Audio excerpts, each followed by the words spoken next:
अस्सलाम वालेकुम dear FSc second year students. Dear students, आज के इस लेक्चर में हम केमिस्ट्री का एक बहुत ही important topic complex ion formation discuss करने जा रहे हैं।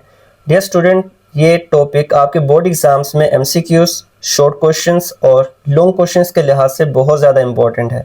सो इस वीडियो को आपने कंप्लीट वॉच करना है, क्योंकि मैंने इसमें कंप्लीट आपको एक्सप्लेन करना है कि जो ग्रुप 2 के एलिमेंट्स हैं वो कॉम्प्लेक्स आयन बना सकते हैं या फिर नहीं बना सकते। अगर बना सकते हैं तो वो कौन कौन से ग्रुप 2 के एलिमेंट्स हैं जो कि कॉम्प्लेक्स आयन की फॉर्मेशन बहुत ही अच्छे तरीके से करते हैं, और वो कौन से मेटल्स हैं जो कि कॉम्प्लेक्स आयन की फॉर्मेशन उनकी अच्छी नहीं होती, उनकी जो स्टेबिलिटी है वो कम पड़ जाती है। नेक्स्ट, मैंने आपको स्ट्रक्चर्स भी ड्रॉ करना सिखानी है। आपकी बुक पे नहीं की हुई स्ट्रक्चर्स ड्रॉ मैंने आपको कंप्लीट एक्सप्लेनेशन के साथ ये टॉपिक समझाना है, तो आपने इस वीडियो को कंप्लीट वॉच करना है ताकि आपको इस टॉपिक की बहुत अच्छे से समझ आ सके। सो डियर स्टूडेंट्स, लास्ट पे हम एप्लीकेशंस भी देखेंगे कि कॉम्प्लेक्स आयन की जो फॉर्मेशन है इसकी क्या इंपॉर्टेंस है, कॉम्प्लेक्स आयन को कहाँ कहाँ पे इस्तेमाल किया जा सकता है, इसको ह्यूमन लाइफ में, फॉर एग्जांपल इंसानी जिस्म में, इंसानी ज़िंदगी में कॉम्प्लेक्स आयन की क्या अहमियत है, इसको हम क्या डेली लाइफ में भी इस्तेमाल करते हैं। So let's start with the topic at first. सबसे पहले हमारे पास डेफिनेशन है कॉम्प्लेक्स आयन की। So complex ion is an ion in which a central metal is bonded to a number of surrounding electron donating species. So dear students, हमारे पास जो complex ion है ये एक ऐसा आयन होता है जिसमें हमारे पास सेंट्रल मेटल जो है ये बिल्कुल सेंटर में मौजूद होता है, और इसको बहुत सारी स्पीशीज़ ने सराउंड किया होता है। अब जिन स्पीशीज़ ने इस सेंट्रल मेटल को सराउंड किया होता है वो क्या करती हैं, वो इस सेंट्रल मेटल को इलेक्ट्रॉन डोनेट करती हैं। हम इसको एग्जांपल से समझते हैं। हमारे पास जैसा कि स्ट्रक्चर्स आपकी बुक पे गिवन है, ये हमारे पास मैग्नीशियम मेटल है जो कि ग्रुप 2 का एलिमेंट है, ठीक है। तो इसमें हम देख सकते हैं कि मैग्नीशियम मेटल बिल्कुल सेंटर में मौजूद है, और इसको हर साइड से किसने सराउंड किया हुआ है, वाटर के मॉलिक्यूल्स ने। जैसा कि आप स्ट्रक्चर में देख सकते हो, ये हमारे पास H2O वाटर।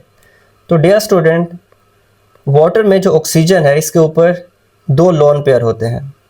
आप सबको पता है वाटर में जो ऑक्सीजन है इस पे कितने लोन पेयर होते हैं, 2। सो अब इसमें क्या करेगा, जो हमारे पास वाटर में ऑक्सीजन पे 2 लोन पेयर मौजूद हैं, अब ऑक्सीजन क्या करेगा, उन दो लोन पेयर में से एक लोन पेयर किसको डोनेट करेगा, मैग्नीशियम को। सो आप इस स्ट्रक्चर में देख सकते हो, आपको मैग्नीशियम, आपको वाटर में जो ऑक्सीजन है ये एक लोन पेयर डोनेट करता हुआ नज़र आ रहा है।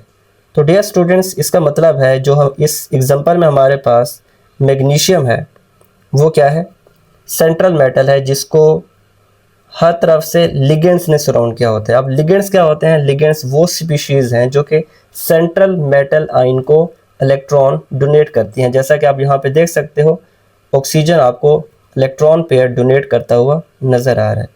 तो इसका मतलब है ये जो H2O है हमारे पास, ये क्या है, इलेक्ट्रॉन डोनेटिंग स्पीशीज़ है, जिसको हम क्या कह सकते हैं, लिगेंड्स कह सकते हैं। इनको हम क्या बोलते हैं डियर स्टूडेंट, वाटर किसकी एग्जांपल है, लिगेंड्स की।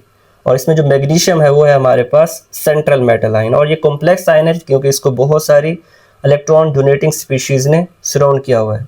सो डियर स्टूडेंट्स, नेक्स्ट हम मूव करते हैं सेकंड पैराग्राफ की तरफ, तो जिसमें ये मेंशन है कि सेंट्रल मेटल आयन जो है बेटा, ये किस चीज़ के तौर पर एक्ट करता है, लेविस एसिड के तौर पर, ठीक है। सेंट्रल मेटल आयन किस चीज़ के तौर पर एक्ट करता है, Lewis acid. So dear student, ये बहुत ज़्यादा इंपॉर्टेंट कॉन्सेप्ट है। आपने ऑलरेडी बेसिक्स जो केमिस्ट्री में पढ़ी थी, मैट्रिक में भी आप पढ़ चुके हो कि लेविस एसिड क्या होता है। According to Lewis concept, acid वो स्पीशीज़ है जो कि इलेक्ट्रॉन पेयर को क्या करती है, एक्सेप्ट करती है।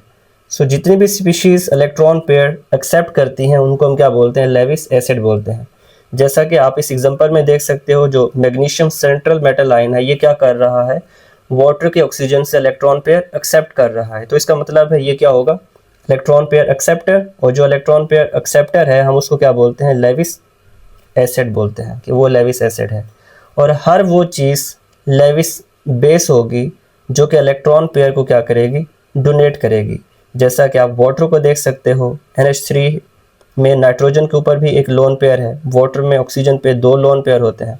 इसी तरह से क्लोरीन पे भी एक नेगेटिव चार्ज है, मतलब इसने एक इलेक्ट्रॉन गेन किया हुआ है। मतलब जितने भी एनाइंस होते हैं वो भी क्या करते हैं, they have the ability to lose electron to donate electron actually. So हर वो स्पीशीज लेविस बेस है जो कि इलेक्ट्रॉन पेयर डोनर होती है, क्योंकि उनके पास क्या होते हैं, लोन पेयर ऑफ इलेक्ट्रॉन्स मौजूद होते हैं, तो उनके पास ये एबिलिटी है कि वो अपने इलेक्ट्रॉन पेयर डोनेट कर सकते हैं। सो आई होप आपको समझ आ गई होगी कि कॉम्प्लेक्स आयन क्या है, लेविस एसिड के तौर पर एक्ट करेगा क्योंकि ये इलेक्ट्रॉन पेयर एक्सेप्टर है, और जो लेविस बेसिस होते हैं जैसा कि लिगेंड्स हमारे पास हो गए डियर स्टूडेंट, तो ये जो लिगेंड्स होते हैं हमारे पास ये क्या होते हैं, अकॉर्डिंग टू लेविस कॉन्सेप्ट ये सारे के सारे लिगेंड्स क्या होंगे, लेविस बेसिस होंगे। ठीक है, एग्जांपल हम ऑलरेडी डिस्कस कर चुके हैं like water, ammonia, NH3 etcetera. So the number of coordinate bonds formed between the central metal ion and the electron donors. So dear students, हमारे पास सेंट्रल मेटल आयन जैसा कि मैग्नीशियम था, और जो डोनर्स थे वो क्या थे, वाटर के मॉलिक्यूल्स थे हमारे पास, जैसा कि आप यहाँ पे देख सकते हो 6 डोनर्स मतलब 6 वाटर के मॉलिक्यूल्स थे। अब डियर स्टूडेंट आप देख सकते हो यहाँ पे सेंट्रल मेटल आयन और लिगेंड्स के दरमियान जो बॉन्ड बना है वो कौन सा बॉन्ड है, कोऑर्डिनेट कोवलेंट बॉन्ड।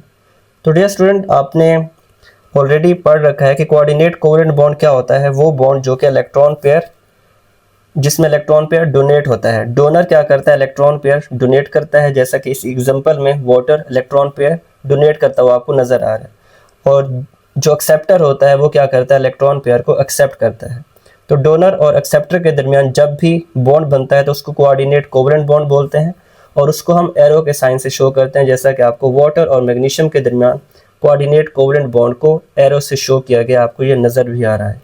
सो आई होप आपको इस लाइन की भी समझ आ गई होगी कि the number of coordinate covalent bond जो कि बनते हैं सेंट्रल मेटल आयन के दरमियान, और जो कि किसके दरमियान बनते हैं, सेंट्रल मेटल आयन और इलेक्ट्रॉन डोनर्स जिनको हम लिगेंड्स बोलते हैं, इनके दरमियान बनता है। इसको हम क्या बोलते हैं डियर स्टूडेंट, इसको हम बोलते हैं coordination number. So dear students, very important short question है, व्हाट इज़ कोऑर्डिनेशन नंबर, इसकी डेफिनेशन आ सकती है।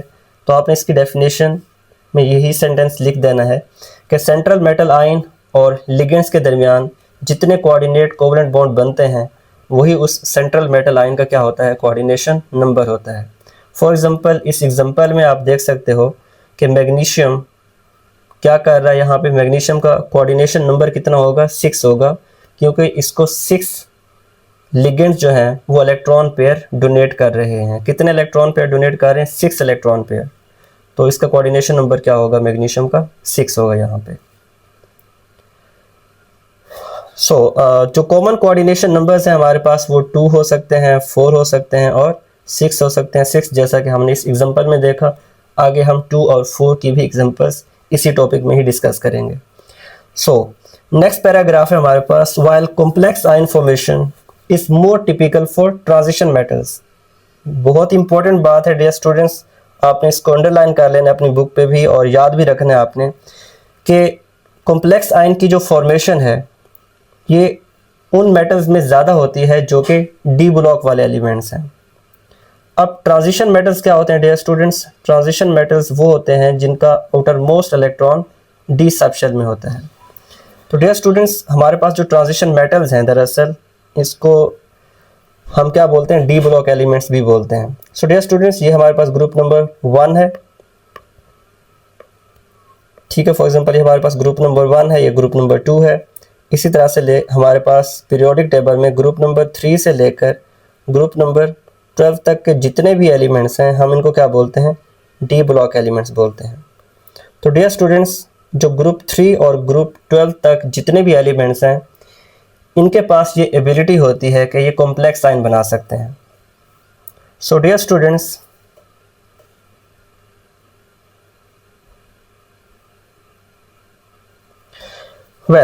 तो ट्रांजिशन मेटल्स जो है ये कॉम्प्लेक्स आयन बना सकते हैं इजीली। अब ट्रांजिशन मेटल्स ही कॉम्प्लेक्स आयन क्यों बनाते हैं उसकी रीज़न आपने क्या बतानी है, ये बहुत इंपॉर्टेंट शॉर्ट क्वेश्चन भी आ सकता है। Why complex ion formation is more typical in transition metals, तो आपने बोलना है due to their availability, due to their available d orbitals for bonding, क्योंकि ट्रांजिशन मेटल्स जो है इनके पास बॉन्ड बनाने के लिए डी ऑर्बिटल्स इन्वॉल्व होता है, डी ऑर्बिटल्स अवेलेबल होता है। तो due to the availability of d orbitals transition metals can form complex ion formation easily. जबकि हमारे पास अगर हम ट्रांजिशन मेटल्स के अलावा सिर्फ ग्रुप 2 के एलिमेंट्स की बात करें, ग्रुप 2 एलिमेंट्स ये हमारे पास जिसको हम क्या बोलते हैं, अल्कलाइन अर्थ मेटल्स भी बोलते हैं। अब ग्रुप 2 में डियर स्टूडेंट्स, ग्रुप 2 के जो हमारे पास मेटल्स हैं वो कौन कौन से हैं? उसमें वेरी फर्स्ट जो मेटल है वो क्या है? बेरिलियम।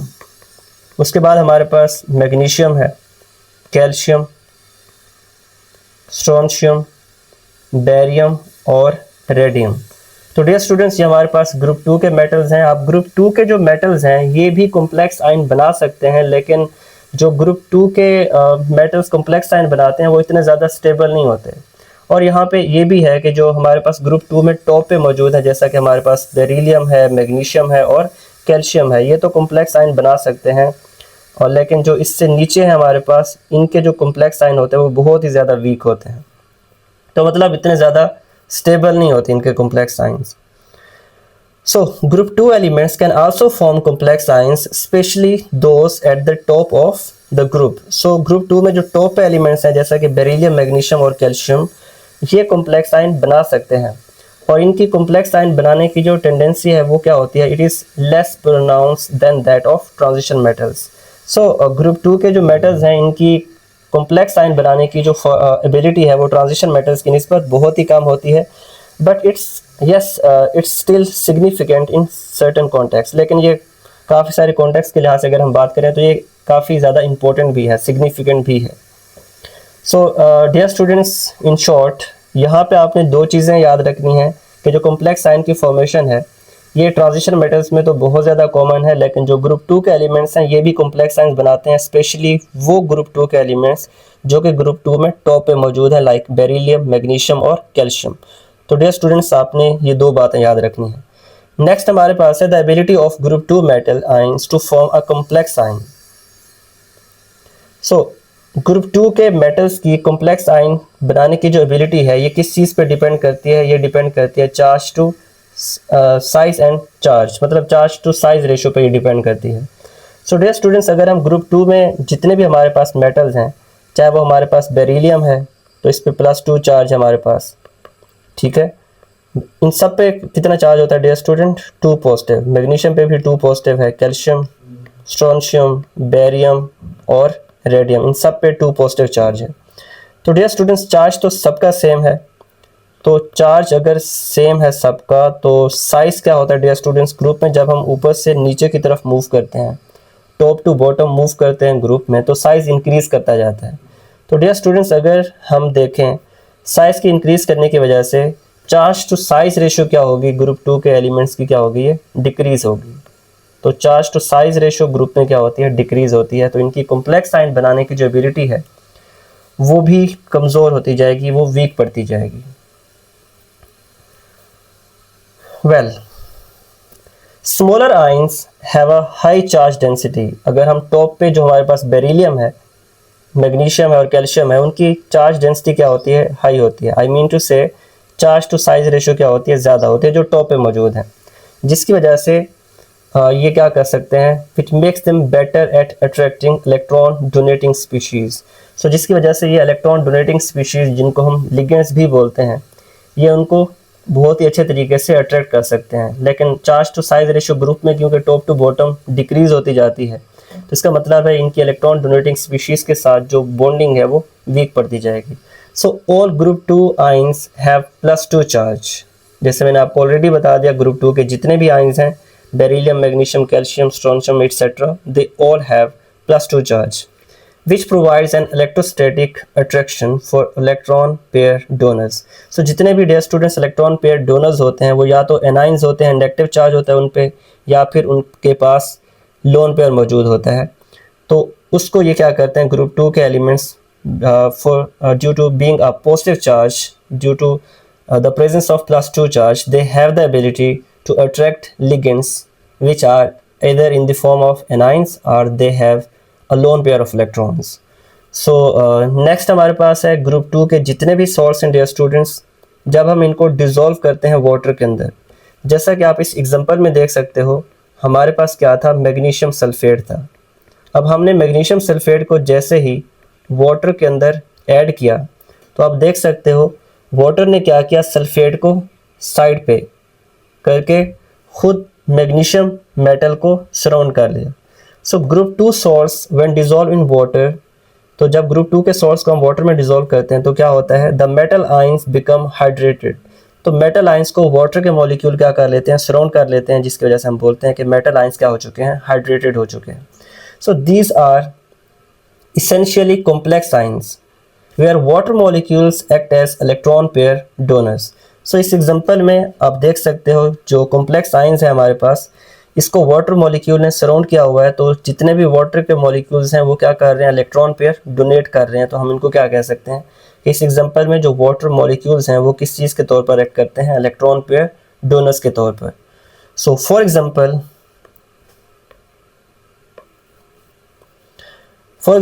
बेरिलियम, जिसका सिंबल है Be।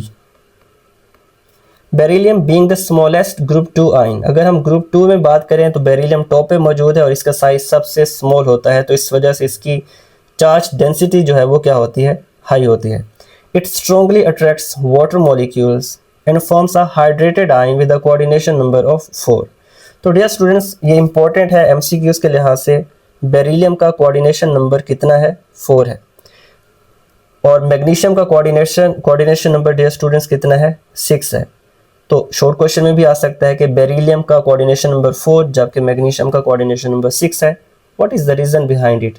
तो डियर स्टूडेंट, आपने बताना है कि बेरिलियम का साइज स्मॉल होता है तो वो कम वाटर मॉलिक्यूल्स को सराउंड कर सकता है, जबकि मैग्नीशियम की बात करें तो उसका साइज बेरिलियम से ज़्यादा होता है, जिसकी वजह से ज़्यादा वाटर के मॉलिक्यूल्स मैग्नीशियम को सराउंड कर सकते हैं और इलेक्ट्रॉन पेयर डोनेट कर सकते हैं ज़्यादा।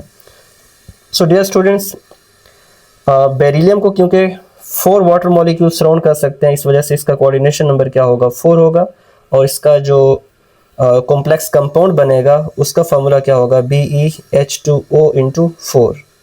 सो बेरिलियम पे क्योंकि 2 पॉजिटिव चार्ज होता है तो इसीलिए ओवरऑल हम ब्रैकेट के ऊपर क्या लिखेंगे, 2 पॉजिटिव चार्ज, ठीक है, क्योंकि वाटर न्यूट्रल है, इस पे कोई चार्ज नहीं है, तो बेरिलियम का 2 पॉजिटिव ब्रैकेट के ऊपर हम लिख देंगे।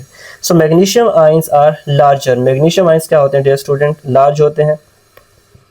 ओके, तो due to the large size of magnesium they form hexahydrate complexes. So dear students, यहाँ पे जो कॉम्प्लेक्स बनेगा वो क्या होगा, हेक्सा। हेक्सा का क्या मतलब है, 6, और हाइड्रेट का मतलब है वाटर। अब मैग्नीशियम को क्योंकि 6 वाटर मॉलिक्यूल ने सराउंड किया होता है तो इस वजह से जो कॉम्प्लेक्स बनेगा वो क्या होगा, हेक्साहाइड्रेट कॉम्प्लेक्स होगा, और इसमें मैग्नीशियम का कोऑर्डिनेशन नंबर कितना होगा, 6 होगा।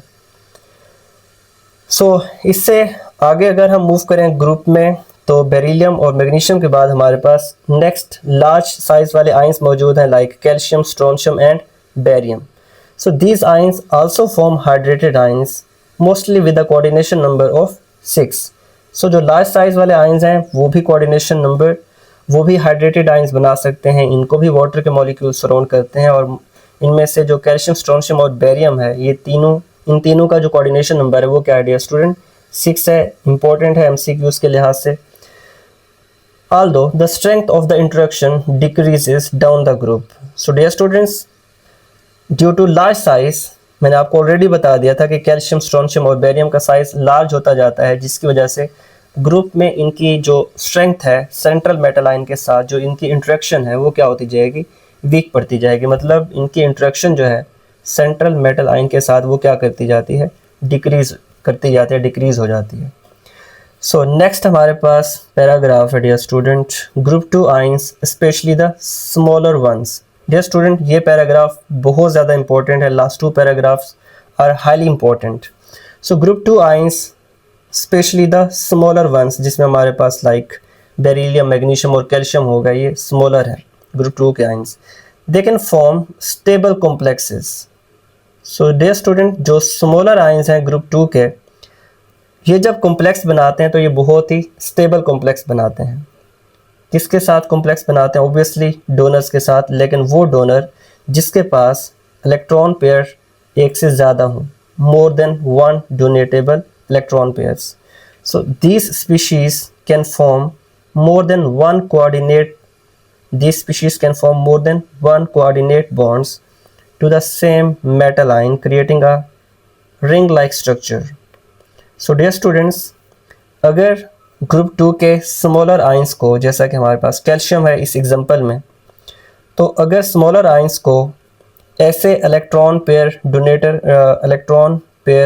डोनर स्पीशीज सराउंड कर लें जिनके पास एक से ज़्यादा इलेक्ट्रॉन पेयर हो, तो वो क्या करेंगे, ओबियसली अगर इलेक्ट्रॉन पेयर डोनेट करने की एबिलिटी ज़्यादा होगी स्पीशीज़ के पास, तो वो क्या करेंगे, more than one coordinate covalent bond बनाएंगे। क्योंकि मैंने आपको ऑलरेडी बता दिया है, जितने ज़्यादा इलेक्ट्रॉन पेयर डोनेट होंगे उतने ही ज़्यादा कोऑर्डिनेट बॉन्ड बनेंगे और उनका कोऑर्डिनेशन नंबर उतना ही ज़्यादा होगा, मेटल आयन का कोऑर्डिनेशन नंबर उतना ही ज़्यादा होगा। सो डियर स्टूडेंट्स, अगर हमारे पास ऐसे लिगेंड्स हैं, ऐसे इलेक्ट्रॉन पेयर डोनेटिंग स्पीशीज़ हैं जिनके पास एक से ज़्यादा इलेक्ट्रॉन पेयर डोनेट करने की एबिलिटी है, तो वो जब एक से ज़्यादा इलेक्ट्रॉन पेयर को एक ही मेटल आयन को, सेम मेटल आयन को वो डोनेट करेंगे, तो इससे क्या होगा, इससे एक ऐसी स्ट्रक्चर बनेगी जो कि किसकी तरह होगी, रिंग लाइक स्ट्रक्चर बनेगी, रिंग क्लोज स्ट्रक्चर बनेगी। अब ये किस तरह से रिंग लाइक स्ट्रक्चर हो सकती है वो मैं आपको भी एक्सप्लेन करता हूँ। So calcium ions forms a complex ring structure. So जैसा कि हमारे पास ये एग्जांपल में कैल्शियम आयन है, ये क्या करेगा, एक रिंग लाइक स्ट्रक्चर बनाएगा, किसके साथ, इलेक्ट्रॉन पेयर डोनर के साथ, और उस इलेक्ट्रॉन पेयर डोनर का नाम क्या है, EDTA। सो डियर स्टूडेंट्स, ये जो EDTA है ये कितने इलेक्ट्रॉन पेयर को डोनेट कर सकता है, 6 इलेक्ट्रॉन पेयर को डोनेट कर सकता है। तो इस वजह से इसका कोऑर्डिनेशन नंबर कितना होगा, 6 होगा। तो डियर स्टूडेंट्स, ये जो EDTA है, दरअसल ये किस चीज़ का एब्रीविएशन है, बहुत ज़्यादा इंपॉर्टेंट है, आपसे MCQs में और शॉर्ट में भी पूछा जा सकता है, what is the abbreviation of EDTA, या फिर आपसे पूछा जा सकता है how EDTA interacts with the calcium and why it interacts with the calcium and what are the applications of this interaction. So EDTA is the abbreviation of E से ethylene, D से diamine, T से tetra और A से acetic acid. So dear students, EDTA किस चीज़ का abbreviation है, ethylene diamine tetra acetic acid. So dear student, मैं आपको सारा इसका कॉन्सेप्ट समझा देता हूँ। जो EDTA है हमारे पास, वो दरअसल क्या है, इथाइलिन। डियर स्टूडेंट्स, इथाइलिन में कितने कार्बन होते हैं, आपने पढ़ा होगा मीथेन, ईथेन, तो एथ का मतलब है 2, तो इसका मतलब है इथाइलिन में 2 हमारे पास कार्बन मौजूद होंगे। और डाइएमाइन का मतलब है कि इनके साथ 2 अमोनिया ग्रुप होंगे, डाइएमाइन मीन्स 2 एमाइंस। सो ये तो शो करेगा 2 कार्बन जो है, ये किसको शो करेंगे, इथाइलिन को। अब इनके साथ हम 2 नाइट्रोजन जोड़ देंगे, ये नाइट्रोजन है हमारे पास, ये भी नाइट्रोजन है, और इस नाइट्रोजन के साथ क्या होगा, 2 हाइड्रोजन अटैच कर दें, तो ये NH2 बन गया एमाइन, और इस नाइट्रोजन के साथ भी हम 2 हाइड्रोजन अटैच करेंगे तो ये भी एमाइन बन जाएगा, जिस वजह से हम इसको क्या बोलेंगे, ethylene diamine. So carbon क्योंकि 4 बॉन्ड बना सकता है, तो इस वजह से हम इसका, ये कार्बन ऑलरेडी हमारे पास कितने बॉन्ड बना रहे, 2, तो फर्दर इसके साथ 2 हाइड्रोजन होंगे, इस कार्बन के साथ भी फर्दर 2 हाइड्रोजन अटैच करेंगे। सो डियर स्टूडेंट, ये हमारे पास इथाइलिन डाई एमाइन की स्ट्रक्चर। लेकिन हमारे पास जो कंपाउंड है, जो एनाइंस है, वो है दरअसल ethylene diamine tetra acetic acid. तो बेटा ये टेट्रा एसिटिक एसिड किस तरह से होता है, वो इस तरह से होता है कि जो हमारे पास एमाइन का हाइड्रोजन है, अगर इसके साथ हम एसिटिक एसिड लगा दें, ये हम मैं दें फॉर एग्जांपल, यहाँ पे क्या क्या, 2 नाइट्रोजन के साथ 4 हाइड्रोजन अटैच थे, आई मीन टू से एक नाइट्रोजन के साथ 2 हाइड्रोजन और दूसरे नाइट्रोजन के साथ भी 2 हाइड्रोजन अटैच थे। अगर हम इन चारों हाइड्रोजन की जगह पे 4 एसिटिक एसिड अटैच कर दें तो इसका नाम क्या बनेगा, tetra acetic acid. Tetra means 4। So dear students, जब यहाँ पे एसिटिक एसिड की अगर हम बात करें तो एसिटिक एसिड का फार्मूला क्या है, CH3C double bond with OH। तो यहाँ पे क्या होगा, इस नाइट्रोजन के साथ CH3 तो नहीं होगा, एक हाइड्रोजन चला जाएगा तो CH2 बचेगा, इसके साथ C double bond with O और OH। ठीक है, ओके।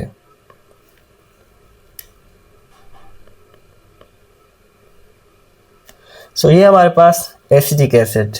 इसी तरह से हमारे पास दूसरा एसिटिक एसिड यहाँ पे अटैच हो जाएगा,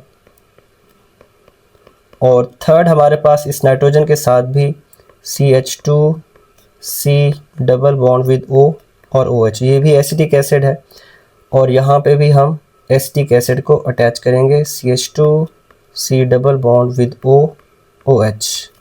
सो डियर स्टूडेंट, आप यहाँ पे देख सकते हो इथाइलिन डाइअमाइन के साथ 4 एसिटिक एसिड हमने अटैच किए हैं, तो इसीलिए इसका फुल नेम क्या होगा, ethylene diamine tetra acetic acid. So dear students, ये है हमारे पास ethylene diamine tetra acetic acid की स्ट्रक्चर। सो डियर स्टूडेंट, अगर हम यहाँ पे देखें EDTA का जब हम रिएक्शन करवाते हैं कैल्शियम के साथ, जैसा कि आपकी बुक पे भी रिएक्शन मेंशन है कि EDTA दरअसल किसके साथ रिएक्शन कर रहा है, कैल्शियम के साथ। तो डियर स्टूडेंट, जब EDTA कैल्शियम के साथ रिएक्शन करेगा तो किस तरह की स्ट्रक्चर बनेगी, रिंग लाइक स्ट्रक्चर। तो डियर स्टूडेंट, जब इनका रिएक्शन होता है EDTA का कैल्शियम के साथ, तो वो रिएक्शन भी मैं करके आपको दिखा देता हूँ। तो डियर स्टूडेंट, जब EDTA का रिएक्शन होगा कैल्शियम के साथ,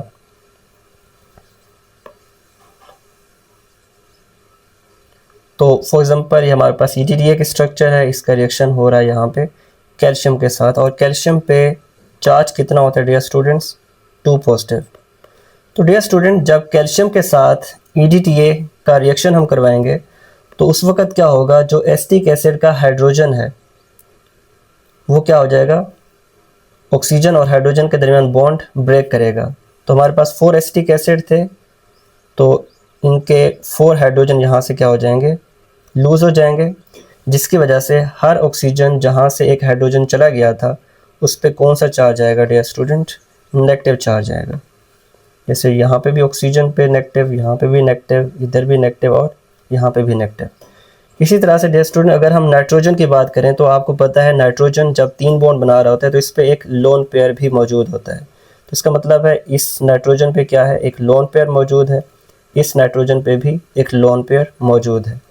तो डियर स्टूडेंट, यहाँ पे क्या होगा, EDTA का जब इंट्रैक्शन होगा कैल्शियम के साथ तो ये ऑक्सीजन क्या करेगा, इलेक्ट्रॉन पेयर डोनेट करेगा किसको, कैल्शियम को।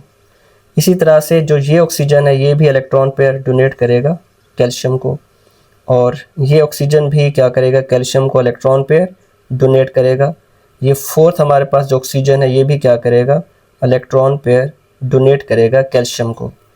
इसी तरह से डियर स्टूडेंट, जो हमारे पास नाइट्रोजन है जिस पे एक लोन पेयर था, ये भी क्या करेगा, अपना लोन पेयर डोनेट करेगा सेंट्रल मेटल आयन को, मतलब कैल्शियम को। इसी तरह से ये जो नाइट्रोजन है ये भी क्या करेगा, अपना एक लोन पेयर कैल्शियम को डोनेट करेगा। तो डियर स्टूडेंट, इस तरह से हमारे पास क्या बन जाएगी, एक रिंग लाइक एक क्लोज स्ट्रक्चर बन जाएगी। इसकी स्ट्रक्चर है ये, हम रिएक्शन हमने करवाया कैल्शियम का 2 पॉजिटिव का किसके साथ, EDTA के साथ। तो डियर स्टूडेंट्स, यहाँ पे EDTA पे कितना चार्ज होगा, 4 नेगेटिव। 4 नेगेटिव क्यों है, क्योंकि EDTA के स्ट्रक्चर में आपको 4 ऑक्सीजन नज़र आ रहे हैं और हर ऑक्सीजन पे 1 नेगेटिव चार्ज है, तो 4 ऑक्सीजन पे 4 नेगेटिव है, जिसकी वजह से EDTA पे भी कौन सा चार्ज होगा, 4 नेगेटिव होगा। तो डियर स्टूडेंट, जब कैल्शियम का और EDTA का आपस में रिएक्शन होगा तो फिर क्या होगा, हमारे पास एक कॉम्प्लेक्स आयन बन जाएगा, और वो आप किस तरह से लिखोगे, कैल्शियम EDTA इंटू 4, और इस पे ओवरऑल चार्ज क्या होगा, कैल्शियम पे 2 पॉजिटिव था और EDTA पे -4 था, तो ओवरऑल चार्ज क्या होगा, -2। तो इसके ऊपर क्या होगा, हमारे पास -2 चार्ज आ जाएगा। इस कॉम्प्लेक्स आयन पे जो चार्ज है वो क्या है, -2। सो डियर स्टूडेंट, EDTA की जो रिंग लाइक स्ट्रक्चर बनती है वो कुछ इस तरह से बनती है, जैसे मैंने आपको ऊपर बता दी थी, बट आप यहाँ पे भी देख सकते हो कि जो हमारे पास कैल्शियम है जो कि सेंट्रल मेटल आयन था, इसको कितने ऑक्सीजन है, 1 2 3 4 नेगेटिवली चार्ज ऑक्सीजन क्या कर रहे हैं, अपना एक एक इलेक्ट्रॉन पेयर डोनेट कर रहे हैं। और इसी तरह से जो हमारे पास एक ये नाइट्रोजन हो गया और दूसरा ये नाइट्रोजन है, ये भी क्या कर रहे हैं, एक एक इलेक्ट्रॉन पेयर डोनेट करते हुए आपको नज़र आ रहे हैं। तो यहाँ पे कैल्शियम का जो कोऑर्डिनेशन नंबर है वो कितना होगा, 6 होगा। So this is a ring like structure when calcium ion is surrounded by EDTA, I mean to say ethylene diamine tetraacetic acid. So dear students, next है हमारे पास रिएक्शन हो गया EDTA का, ठीक है, जिसमें आप देख सकते हो इस कॉम्प्लेक्स आयन के ऊपर ओवरऑल चार्ज कितना है, 2 नेगेटिव। सो डियर स्टूडेंट्स, अब इसके यूजेस क्या हैं? जो कॉम्प्लेक्स आयन है इसके यूजेस क्या हैं, इसको हम कहाँ पे इस्तेमाल करते हैं? सो डियर स्टूडेंट्स, जो हमारे पास हार्ड वाटर होता है जो कि पीने के काबिल नहीं होता और जो सोप के साथ भी अच्छी झाग नहीं बनाता, that doesn't produce good lather with soap, actually that is hard water. तो डियर स्टूडेंट, कॉम्प्लेक्स आयन के यूजेस ये हैं कि जो हमारे पास हार्ड वाटर होता है, अब ये हार्ड वाटर में हार्डनेस किस वजह से होती है? Due to the presence of calcium and magnesium ions. तो बेटा हार्ड वाटर में कैल्शियम और मैग्नीशियम आयंस को रिमूव करने के लिए किसको इस्तेमाल किया जाता है? EDTA को इस्तेमाल किया जाता है। तो so it means complex formation is used in water softening. तो बेटा हम कॉम्प्लेक्स जो फॉर्मेशन है, कॉम्प्लेक्स आयन की फॉर्मेशन है, इसको हम कहाँ पे इस्तेमाल कर सकते हैं? हार्ड वाटर को सॉफ्ट करने के लिए। तो हार्ड वाटर को सॉफ्ट किस तरह से किया जाता है कि जो कॉम्प्लेक्स फॉर्मेशन में जो हमारे पास EDTA है, ये क्या करता है? हार्ड वाटर में मौजूद कैल्शियम को और मैग्नीशियम को रिमूव करता है, जिसकी वजह से वो वाटर हार्ड हो जाता है। सो डियर स्टूडेंट, ये था हमारे पास एप्लीकेशन नंबर 1। और इसकी सेकंड एप्लीकेशन क्या है? सेकंड इसकी एप्लीकेशन ये है कि ह्यूमन बॉडी में अगर कोई भी आयंस है, लाइक कैल्शियम आयंस है हमारे पास, इसी तरह के कोई भी दूसरा आयंस है, अगर इनका लेवल मोर देन इनफ, मतलब एवरेज से ज़्यादा हो जाता है, जितनी हमारी बॉडी की रिक्वायरमेंट होती है उससे ज़्यादा अगर कैल्शियम आयंस का लेवल हो जाता है, तो इनको बॉडी से रिमूव करने की ज़रूरत पड़ती है। क्योंकि अगर ये एवरेज से ज़्यादा हो जाए कैल्शियम आयंस, जो कि बॉडी की रिक्वायरमेंट से ज़्यादा हो जाते हैं, तो फिर ये हमारे लिए क्या हो जाते हैं? टॉक्सिक हो जाते हैं। So this toxic ions can be removed by using EDTA। तो बेटा इस EDTA को कहाँ पे इस्तेमाल किया जाता है? मेडिसिन्स में यूज़ किया जाता है। अब इनको मेडिसिन में इसलिए यूज़ किया जाता है ताकि बॉडी के अंदर जितने भी एक्स्ट्रा कैल्शियम के आयंस हैं उनको क्या किया जा सके? रिमूव किया जा सके। So dear students, I hope आपको इस टॉपिक की बहुत अच्छे से समझ आई होगी। डियर स्टूडेंट्स, आज का लेक्चर आपको कैसा लगा है आपने कमेंट सेक्शन में लाजमी बताना है। So dear students, I hope आपको ये वीडियो पसंद आई होगी। अगर आपको इस वीडियो से फ़ायदा हुआ है, अगर आपके कॉन्सेप्ट्स क्लियर हुए हैं, तो प्लीज़ आप इस वीडियो को लाइक करें, अपने दोस्तों के साथ शेयर करें और हमारे इस YouTube channel the academic world को सब्सक्राइब करना मत भूलिएगा, ताकि आने वाले जितने भी अपकमिंग लेक्चर्स हैं वो आपको टाइमली मिल सकें। So wish you all the very best.